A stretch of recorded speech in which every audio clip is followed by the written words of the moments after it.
Study IQ IAS, आपका selection हमारा mission. आज की कहानी सिर्फ एक केमिकल फैक्ट्री की कहानी नहीं है दोस्तों। यह कहानी है यूरोप के गिल्ट और भारतवर्ष के कॉम्प्रोमाइज की। जब इटली में एक फैक्ट्री ने वहां के लोकल पानी को कॉन्टैमिनेट कर दिया, दूषित कर दिया, तो इटली की सरकार ने त्वरित प्रभाव से उसको बंद कर दिया। पर कुछ ही महीनों में यह देखा गया कि उस फैक्ट्री के सारे मशीन्स, सारे कंपोनेंट्स, सारे डिजाइन, सारे पेटेंट भारत में ट्रांसफर कर दिए जाते हैं। वो फैक्ट्री अब भारतवर्ष में स्टैब्लिश कर दिया जाता है। इसको कहा जाता है पोल्यूशन आउटसोर्सिंग। जब डेवलप्ड कंट्रीज अपना एनवायरमेंटल पोल्यूटेंट्स एक्सपोर्ट करते हैं और डेवलपिंग और अंडर डेवलप्ड कंट्रीज, क्योंकि उनको बिजनेस चाहिए, तो इस पोल्यूशन के एंगल को, इस एनवायरमेंटल प्रोटेक्शन के एंगल को नजरअंदाज कर दिया जाता है। आज की कहानी सिर्फ एक केमिकल फैक्ट्री की कहानी नहीं है दोस्तों, यह कहानी है एनवायरमेंटल जस्टिस की।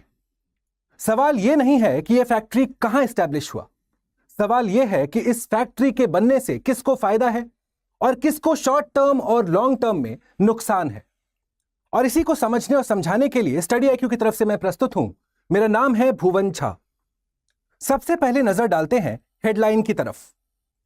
मितेनी फैक्ट्री बंद होता है वाटर पोल्यूशन स्कैंडल के चलते, और उसके बाद उसके मशीनरी और patents are built by an Indian company, India में ट्रांसफर कर दिया जाता है। स्ट्रेट अवे आप समझेंगे कुछ तो अटपटा सा है इस पूरे सीक्वेंस ऑफ इवेंट्स में। इनफैक्ट अगर इसके हिस्ट्री को हम देखें तो साल 2018 के जनवरी में विसेंजा नामक एक एरिया है, वेनेतो रीजन इटली का, वहां पे एक फैक्ट्री का कंटामिनेशन ऑफ ड्रिंकिंग वाटर हो रहा है। यानी कि फैक्ट्री जो बना रहा है उसके चलते वहां का स्थानीय पानी दूषित होता चला जा रहा है। और स्ट्रेट अवे जनवरी के बाद अक्टूबर में जब आप पहुंचते हैं, इटली की सरकार इस फैक्ट्री को बंद करती है, कंपनी के दिवालिया निकल जाते हैं। पर फास्ट फॉरवर्ड करिए 2021 में, sell off plants assets to Indian company. तो आखिरकार ये फैक्ट्री है क्या, बनाता क्या है, ये क्यों इतना डेंजरस है? ये कभी आपने अगर नॉन स्टिक तवा या नॉन स्टिक कुकवेयर के ऊपर खाना बनाया है, या कभी आपने पिज्जा बॉक्सेस से पिज्जा उठा के खाया है, या आपके घर में जो कारपेट है, जो फर्नीचर है, उसका अगर बैकग्राउंड चेक करेंगे तो आपको ये डेंजरस केमिकल्स उसमें मिलेगा। और इस केमिकल का नाम है PFAS, यानी कि परफ्लोरो और पॉलीफ्लोरो एल्काइल सब्सटेंसेस। जानते हैं ये PFAS को फॉरएवर केमिकल के नाम से भी जाना जाता है। आखिरकार क्यों? क्योंकि ये होते हैं परसिस्टेंट, यानी कि ये अर्थ के बायो जियो केमिकल साइकिल्स में रिसाइकल नहीं होंगे, प्रोसेस नहीं होंगे। ये एक बार बन गए उसके बाद लंबे समय तक ये एग्जिस्ट करेंगे। आखिरकार क्यों? क्योंकि थोड़ा सा केमिस्ट्री है इसके पीछे। आप देखेंगे इनमें होता है कार्बन फ्लोरीन बॉन्ड्स। ये जो कार्बन फ्लोरीन बॉन्ड्स होते हैं इनको कहा जाता है इनर्ट, यानी कि आसानी से किसी के साथ रिएक्ट नहीं करेंगे, ना सनलाइट, ना पानी, ना हवा, और इसीलिए they are considered persistent forever chemicals. कहां कहां मिलता है ये PFAS? नजर डालिएगा, नॉन स्टिक कुकवेयर, अगर आपके घर में टेफ्लॉन वाले प्रोडक्ट्स हैं तो समझ लीजिए उसमें PFAS है। दूसरा आप देखेंगे स्टेन या वाटर रेजिस्टेंट फैब्रिक्स, उसके बाद कारपेट्स, घर के कारपेट्स में fire fighting foam, food packaging, pizza boxes. तो आखिरकार ये PFAS इतना डेंजरस क्यों है दोस्तों? क्योंकि ये ना सिर्फ ह्यूमन लाइफ को इंपैक्ट करता है, ह्यूमन हेल्थ को इंपैक्ट करता है, ये एनवायरनमेंट को भी सीधा सीधा नेगेटिवली अफेक्ट करता है। सबसे पहले नजर डालिए elevated cholesterol levels, heart attack के चांसेस ज्यादा, आपके चेंजेस इन लिवर एंजाइम होंगे। आप LFT और LFT टेस्ट वगैरह कराएंगे तो आपको दिख जाएगा, अगर आप PFAS के प्रोडक्ट्स को कंज्यूम कर रहे हैं आपका लिवर फंक्शनिंग बाधित होगा। सिमिलरली आप देखिए decrease in birth weight, kidney या टेस्टिकुलर कैंसर, इम्यून सिस्टम खराब होगा, प्रेगनेंसी रिलेटेड कॉम्प्लिकेशंस होंगे। ये तो सीधा सीधा इंपैक्ट हुआ ह्यूमन लाइफ के ऊपर। पर इससे कहीं ज्यादा इंपैक्ट होता है ये PFAS का हमारे एनवायरनमेंट के ऊपर, जहां पे क्योंकि ये परसिस्टेंट होते हैं तो ये बायो एक्यूमुलेशन का प्रोसेस चालू करेंगे दोस्तों। ये बायो एक्यूमुलेशन क्या हुआ कि किसी एक एनिमल में क्योंकि ये तोड़ नहीं पा रहा है उसका बॉडी, तो वो कॉन्सेंट्रेशन में बढ़ता चला जाता है, और उसके बाद उसी एनिमल को जब कोई और एनिमल खाएगा तो वो सारा पोल्यूटेंट्स ट्रांसफर हो जाएगा उस दूसरे ट्रॉफिक लेवल में, दूसरे एनिमल में। उसको हम कहते हैं बायो मैग्निफिकेशन। तो दोस्तों ये बायो एक्यूमुलेशन और बायो मैग्निफिकेशन जो हो रहा है, इससे हमारा फूड चेन बाधित होता है, इससे हमारे एनिमल्स के सर्वाइवेबिलिटी पे सवालिया निशान खड़े हो जाते हैं। साथ में आप देखेंगे ये contaminate water, soil and air, यानी कि ना सिर्फ बायोडाइवर्सिटी खराब कर रहा है, एनवायरमेंट खराब कर रहा है। तो एज सच फॉरएवर केमिकल्स का जो प्रयोग है उसको जितना जल्दी बाधित करें, हम सबकी भलाई है उसमें। पर क्या ऐसा हो रहा है? जी नहीं। क्योंकि आप देखेंगे दोस्तों, इसके रेगुलेशन को लेके काफी सारा कंफ्यूजन है। पीएफएस, पॉलीफ्लोरो और परफ्लोरो अल्काइल सब्सटेंसेस में जब हम सब्सटेंसेस को गिनने जाते हैं, बहुत सारे हैं। और इसीलिए ना सिर्फ यूरोपियन यूनियन जो अभी भी एग्जामिन कर रहा है कि बैन करना चाहिए कि नहीं करना चाहिए, सिमिलरली यूनाइटेड स्टेट्स में कुछ पीएफएस को हैजार्डस केमिकल्स बनाया गया है, यानी कि जितने सारे हजारों पीएफएस के जो केमिकल्स हैं उनमें से कुछ ही बाधित हैं। सिमिलरली आप देखेंगे regulatory challenges, compounds varying uses, inertia in regulation, बहुत सारे हैं। सबको आपको रिसर्च करना है, सबका नेगेटिव इंपैक्ट तय करना है, और उसके बाद ही तो आप रेगुलेट करेंगे या बैन करेंगे। तो ये तो रहा वेस्टर्न वर्ल्ड का मामला। पर जब हम बात करते हैं अपने भारतवर्ष की, तो यहां पे भी पीएफएस को लेकर ज्यादा क्लैरिटी नहीं है। सबसे पहले नजर डालिए, India lacks enforceable drinking water limits for PFAS. हमारा जो पोल्यूशन कंट्रोल बोर्ड्स हैं, चाहे सेंट्रल पोल्यूशन कंट्रोल बोर्ड हो, चाहे स्टेट पोल्यूशन कंट्रोल बोर्ड हो, जो रिस्पॉन्सिबल रहते हैं पोल्यूशन के मेजरमेंट और उनके इन्फोर्समेंट के लिए, उनके रूल्स में भी पीएफएस लार्जली अभी इंट्रोड्यूस्ड ही नहीं है। तो जब सरकारी दस्तावेज पे नहीं है तो आप इन्फोर्स कैसे करेंगे? सिमिलरली आप देखिएगा, एफएसएसएआई ने रिसेंटली एक प्रपोज किया है ban, food safety and standards authority of India. उनके हिसाब से ऑब्वियसली पीएफएस तो गंदा है, ना सिर्फ खाने में बायो एक्यूमुलेशन, पर हमारे प्लास्टिक या हमारे पैकेजिंग मटेरियल में भी होगा।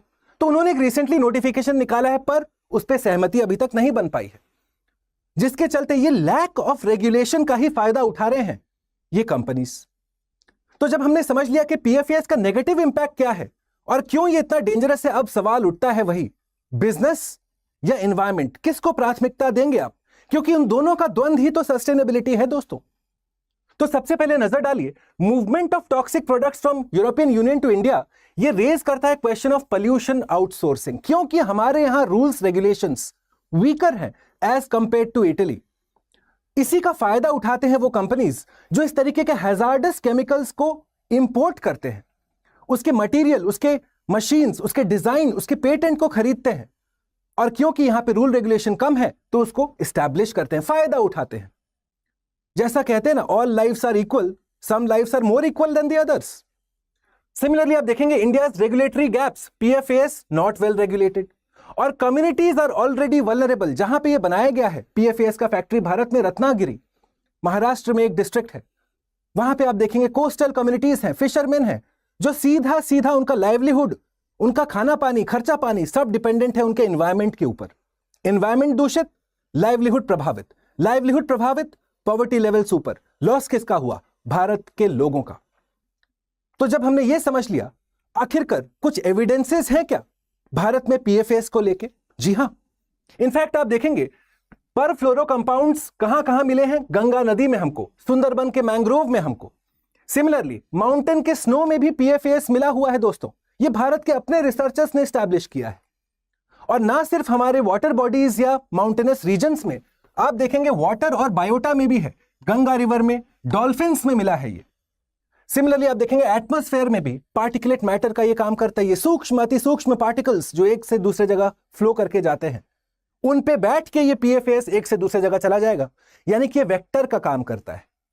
और इसीलिए जब भारत पीएफएस को रेगुलेट करता है तो ना सिर्फ ह्यूमन हेल्थ, ना सिर्फ बायोडाइवर्सिटी, ना सिर्फ एनवायरमेंट को प्रोटेक्ट करेगा, पर जो भारत के इंटरनेशनल कमिटमेंट्स हैं, जिसको हम एजेंडा 2030 के नाम से जानते हैं, सस्टेनेबल डेवलपमेंटल गोल्स, उसको भी अचीव करेगा। कितने सारे? करीब करीब 8।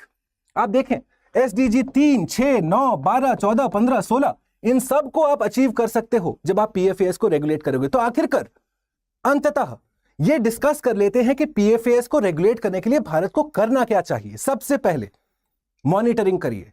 इंडस्ट्रियल एरियाज के पास ना सिर्फ वाटर बॉडीज, वहां का जमीन, वहां का मिट्टी को आप टेस्ट करिए, देखिए पीएफएस का लिमिट क्या हायर लिमिट से ऊपर चला गया है। सिमिलरली पीएफएस का हायर लिमिट एस्टैब्लिश करिए। कौन कौन से पीएफएस का क्या लाइफ साइकिल है, कितना डेंजरस है, उस पर रिसर्च करिए। जब तक रिसर्च नहीं होगा पॉलिसी पेपर तैयार नहीं होगा। पॉलिसी पेपर तैयार नहीं हुआ तो इन्फोर्स क्या करेंगे? इसलिए आप देखें, सबसे पहला मॉनिटरिंग करिए, इन्वेंट्री निकालिए, रिसर्च निकालिए, कितने सारे पीएफएस हैं, क्या क्या उनका दुष्प्रभाव है, नेगेटिव इंपैक्ट है, डिटरमिन करिए। तीसरा, पोल्यूशन और इसको रेमेडिएशन करने के लिए fire fighting foam stocks replace करिए, क्योंकि हमारे फायर फाइटिंग वाले जो फोम होते हैं उसमें पीएफएस का भरपूर प्रयोग होता है। ऑल्टरनेटिव्स खोजिए। सिमिलरली आप देखेंगे, एक्सपोर्ट और import data should show sectoral use. ऐसा नहीं होना चाहिए कि इटली का फैक्ट्री बंद हुआ तो भारत में स्टैब्लिश कर दिया। ये जो आउटसोर्सिंग चल रहा है इसको रेगुलेट करिए, क्योंकि एंड ऑफ द डे भारतीयों के जान का सवाल है ये। And what is more important than the lives of the Indian citizens. तो आई होप दोस्तों, perfluoroalkyl substances, polyfluoroalkyl substances पे ये जो डिस्कशन था आपको पसंद आया, आपने सीखा समझा कुछ नया। मुझे नीचे कमेंट बॉक्स में जरूर बताइएगा। ये जो इटली एक्सपोर्ट कर रहा है भारतवर्ष को, क्या ये जायज है? ये जो भारत इंपोर्ट होने दे रहा है, क्या ये जायज है? और अगर कल के दिन इस पीएफएस के चलते रत्नागिरी के स्थानीय लोगों का कोई नुकसान होता है तो कौन जिम्मेदार होगा? इटली का वो फैक्ट्री, इंडियन कंपनी का वो सीईओ जिसने वो इंपोर्ट किया, या भारत की सरकार? Let me know your comments in the comment box below. Study IQ IAS, आपका सिलेक्शन हमारा मिशन।